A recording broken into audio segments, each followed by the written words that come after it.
그 다음 해 봄에 왕들이 출전하는 때가 되자 다윗은 요압에게 자기의 부하들과 온 이스라엘의 군인들을 맡겨서 출전시켰다. 그들은 암몬 사람을 무찌르고 랍바를 포위하였다. 그러나 다윗은 예루살렘에 머물러 있었다. 어느 날 저녁에 다윗은 잠깐 눈을 붙였다가 일어나 왕궁의 옥상에 올라가서 거닐었다. 그때 그는 한 여인이 목욕하는 모습을 옥상에서 내려다보았다. 그 여인은 아주 아름다웠다. 다윗은 신하를 보내서 그 여인이 누구인지 알아보게 하였다. 다녀온 신하가 그 여인은 엘리암의 딸로서 햇사람 우리아의 아내 밧세바라고 하였다. 그런데도 다윗은 사람을 보내어서 그 여인을 데려왔다. 밧세바가 다윗에게로 오니 다윗은 그 여인과 정을 통하였다. 그 여인은 마침 부정한 몸을 깨끗하게 씻고 난 다음이었다. 그런 다음에 밧세바는 다시 자기의 집으로 돌아갔다. 얼마 뒤에 그 여인은 자기가 임신한 것을 알고 다윗에게 사람을 보내서 자기가 임신하였다는 소식을 알렸다. 다윗이 그 소식을 듣고는 요압에게 전가를 보내서 햇사람 우리아를 왕궁으로 보내게 하였다. 요압이 우리아를 다윗에게 보내니 우리아가 다윗에게로 왔다. 다윗은 요압의 안부와 군인들의 안부를 묻고 싸움터의 형편도 물었다. 그런 다음에 다윗은 우리아에게 말하였다. 이제 그대의 집으로 내려가서 목욕을 하고 쉬어라. 우리아가 어전에서 물러가니 왕은 먹을 것을 함께 딸려서 보냈다. 그러나 우리아는 자기의 상전의 종들과 함께 대궐 문간에 누워서 자고 자기 집으로는 내려가지 않았다. 다윗은 우리아가 자기 집으로 내려가지 않았다는 말을 듣고 원정길에서 돌아왔는데 왜 집으로 내려가지 않는지를 우리아에게 물었다. 우리아가 다윗에게 대답하였다. 언약궤와 이스라엘과 유다가 모두 장막을 치고 지내며 제 상관이신 요압 장군과 임금님의 모든 신하가 벌판에서 진을 치고 있습니다. 그런데 어찌 저만 홀로 집으로 돌아가서 먹고 마시고 나의 아내와 잠자리를 같이 할 수가 있겠습니까? 임금님이 확실히 살아계심과 또 임금님의 생명을 걸고 맹세합니다. 그런 일은 제가 하지 않겠습니다. 다윗이 우리아에게 말하였다. 그렇다면 오늘은 날도 저물었으니 여기에서 지내도록 하여라. 그러나 내일은 내가 너를 보내겠다. 그리하여 우리아는 그날 밤을 예루살렘에서 묵었다. 그 다음 날 다윗이 그를 불러다가 자기 앞에서 먹고 마시고 취하게 하였다. 그러나 저녁 때 그는 여전히 왕의 신하들과 함께 잠자리에 들고 자기 집으로는 내려가지 아니하였다. 아멘. 살아계신 하나님의 말씀입니다. 죄 문제는 우리의 삶에 죽음을 불러일으키는 아주 심각한 부분이죠. 죄의 삭은 사망이라고 성경은 얘기를 하고 있습니다. 그래서 이 죄 문제를 우리들이 성경적으로 바르게 늘 깨어있고 정립하고 주의하는 것이 중요합니다. 제일 좋은 것은 뭘까요? 죄는 안 짓는 것이 중요합니다. 그래서 성경을 저희가 함께 보시면서 미리 예방하는 죄를 짓지 않는 그 길을 저희들이 함께 보는 것이 중요하고 또한 오늘 본문을 통해서도 죄를 우리가 약하기 때문에 설사 짓게 되는 상황이 된다 할지라도 그 죄는 끝까지 죽음까지 우리를 몰고 가기 때문에 더 큰 죄악을 짓지 않도록 즉 죽음까지 가지 않도록 지금 멈추는 것 그래서 두 가지 측면 당장 멈추는 것 뿐만 아니라 예방책을 갖는 것 이 부분을 오늘 참 중요한 부분이죠. 저희들이 믿음의 눈으로 또 영적인 눈을 뜨고 성령님 의지하며 이 본문을 함께 가슴으로 나눌 때 그리고 기도 올려드릴 때 우리가 이 죄 부분을 하나님의 인도하심 따라서 해결할 수 있습니다. 자, 먼저 보시면요, 좀 전체적으로 볼 필요가 있는데 어제 월요 우리 새아침 기도회 때 이제 다윗이 암몬 자손 그 다음에 아람 연합군과 전쟁을 일으킨 그 장면을 어제 장로님을 통해서 말씀을 들었습니다. 암몬 자손이 이제 아람 연합군과 그렇게 그 10장 8절에 보면은 성문 어귀에 진을 쳤고 그러니까 전쟁의 어떤 상황이었죠. 연합군이기 때문에 그 쉽지 않은 그런 전쟁이었습니다. 자, 우리의 삶은 이런 상황이 이런 전쟁 중인 상황이라는 것을 항상 기억을 해야 됩니다. 우리가 뭐 육적 전쟁을 지금 당장 하지는 않더라도 영적 전쟁이고 또 내적으로 내면적인 전쟁을 일으키죠. 우리는 갈등도 있고 그 다음에 연약함도 있고 그러한 상황으로 인해서 육체도 연약해질 수도 있고 내면 혹은 심리적으로 또 감정적으로 정신적으로 연약해질 수 있습니다. 다윗도 마찬가지였겠죠. 왕으로서 그런 연합군과 전쟁을 하는 상황을 처했을 때 그 마음에 어떤 뭐 여러 가지 걱정도 있었을 것이고 마음에 두려움도 있었을 것이고 여러 가지 문제가 있었을 것입니다. 그런데 그런 상황을 그대로 우리가 그냥 갖게 되면은 항상 그 다음에 후유증이 오게 되죠. 마음에 어려움이 오거나 아니면은 그런 상황 끝에 갖게 되는 어떤 내가 잘 해결을 하지 못하면은 그걸로 인한 그 결과 부작용이 일어날 수 있습니다. 그래서 중요한 것은 어떤 어려움의 상황을 어떻게 대하느냐가 중요합니다. 그것을 잘 해결하지 않으면은 그리고 정립을 안 해놓으면은 항상 후유증과 부작용이 있을 수 있다. 이거를 꼭 기억을 해야 됩니다. 세상은 전쟁 중이기 때문에. 그래서 쉬지 말고 기도하라는 이유가 그것이고 오직 성령으로 충만함을 받으라는 명령의 이유가 그것입니다. 왜냐하면 성령으로 충만함을 현재적으로 항상 힘입을 때 그때 우리는 뭐가 있게 되죠? 사랑과 희락과 화평이 있게 되는 거죠. 이 사랑의 마음과 희락은 뭐죠? 내적인 정서적인 기쁨이잖아요. 평화는 뭡니까? 가장 깊숙한 내면에 갖게 되는 마음의 안정, 평강, 그리고 그 안식의 모습. 이런 모습을 우리들이 전쟁 중이든 내면적인 어떤 갈등이든 어떤 상황에서든 그걸 다 극복하는 성령님의 인도함을 받을 때, 충만함을 받을 때. 구약시대 때도 당연히 성령님 임했죠. 다윗은 그 성령으로 늘 충만했죠. 그런데 어느 순간 이런 전쟁의 상황 속에서 그가 마음 끈을 놓쳐버린 상황이었다고 볼 수가 있습니다. 왜냐하면은 그 다음 절인 이제 그 다음 장면인 이 13장 1절을 보시면요. 그 해가 돌아와 왕들이 출전할 때가 되매 자, 그 해가 돌아왔다는 것은 이제 우기 때는 당시에는 전쟁을 못하니까 우리 잠깐 쉬자 하고 전쟁을 못할 수밖에 없었어요. 이제 해가 돌아왔다는 것은 우기가 멈춘.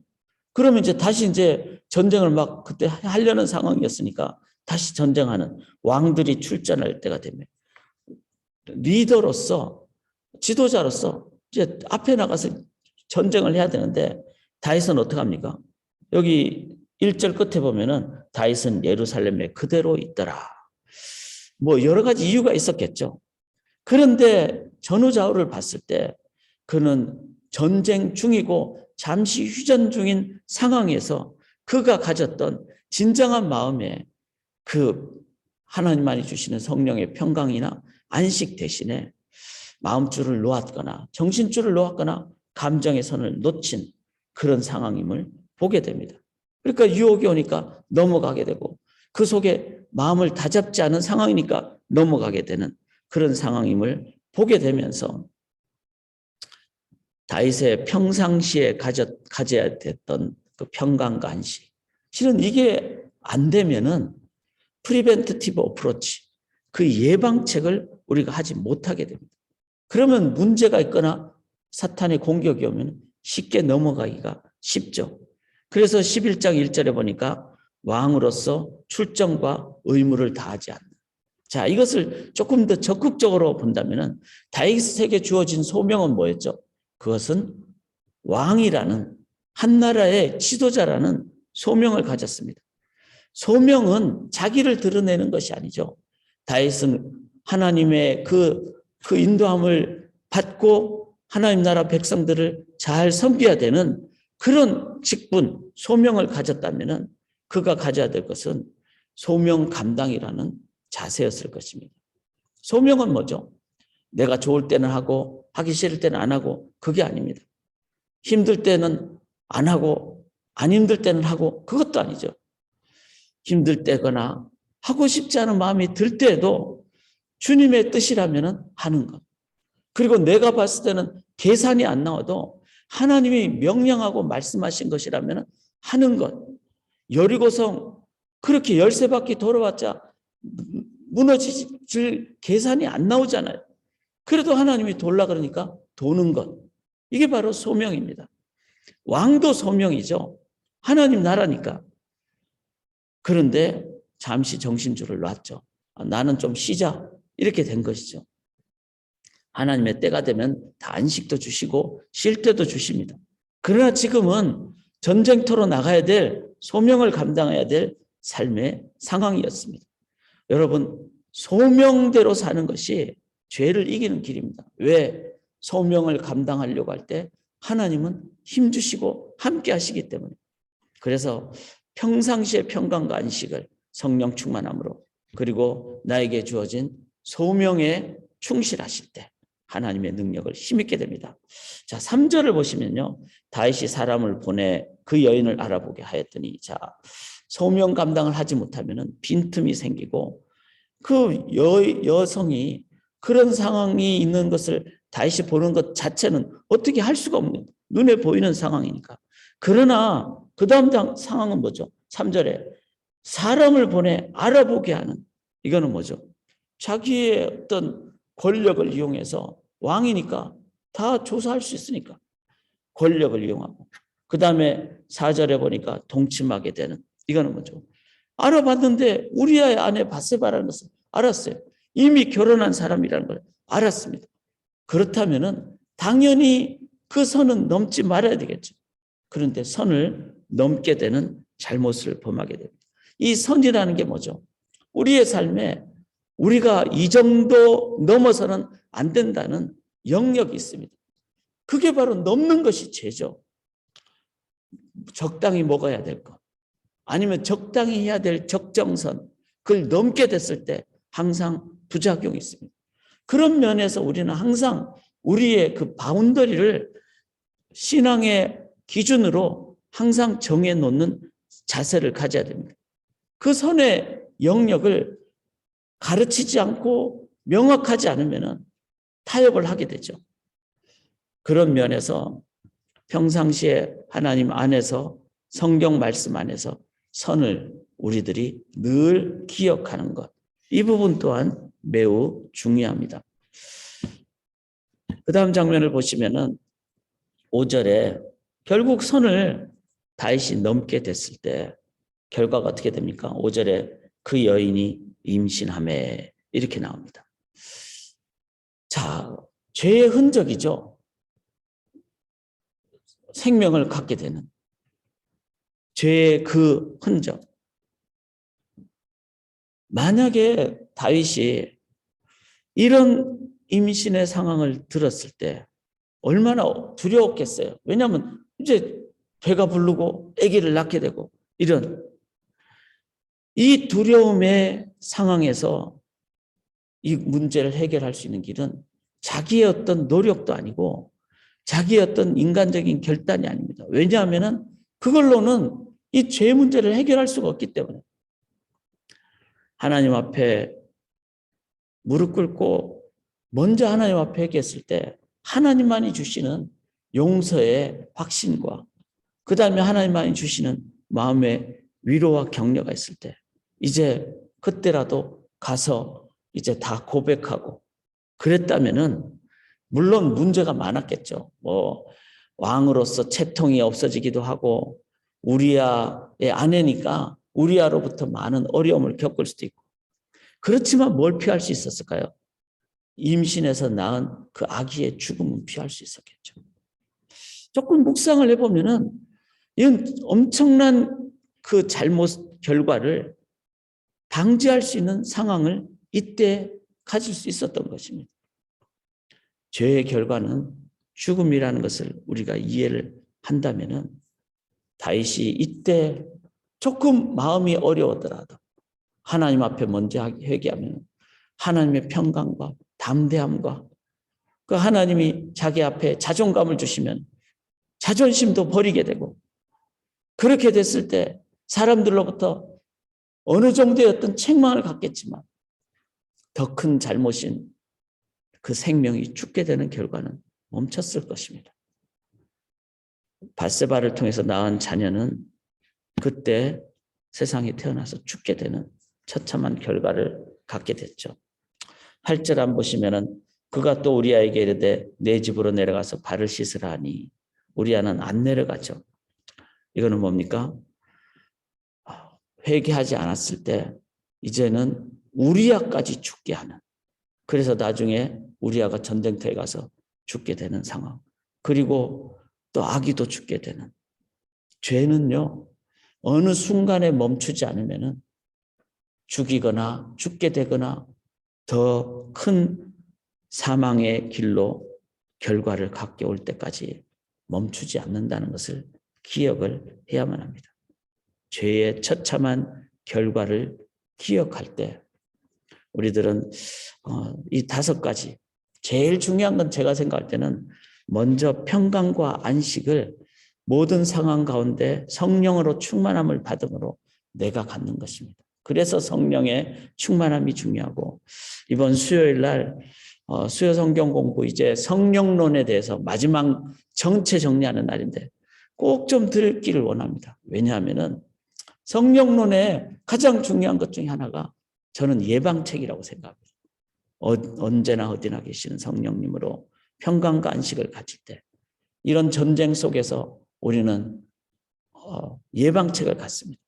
소명을 충실히 감당하실 때, 그 다음에 선을 우리가 늘 갖고 계시고 이 선에 대한 넘지 않아야 되는 그 자세를 가질 때, 설사 인간이 약하기 때문에 넘었을 때 이것이 죄라는 것을 깨닫게 되신다면 지금 멈추는, 그렇지 않으면 내가 죽든 남을 죽이든 내 후손이 죽든 죽음이 온다는 것을 기억하실 때 이 새벽에 하나님 앞에 우리가 돌아보고 이 정립도 하고, 그 다음에 혹시 내가 죄 가운데 있다면 하나님 앞에 회개하는, 하나님 앞에 나아가는, 그리고 충만함을 힘입는.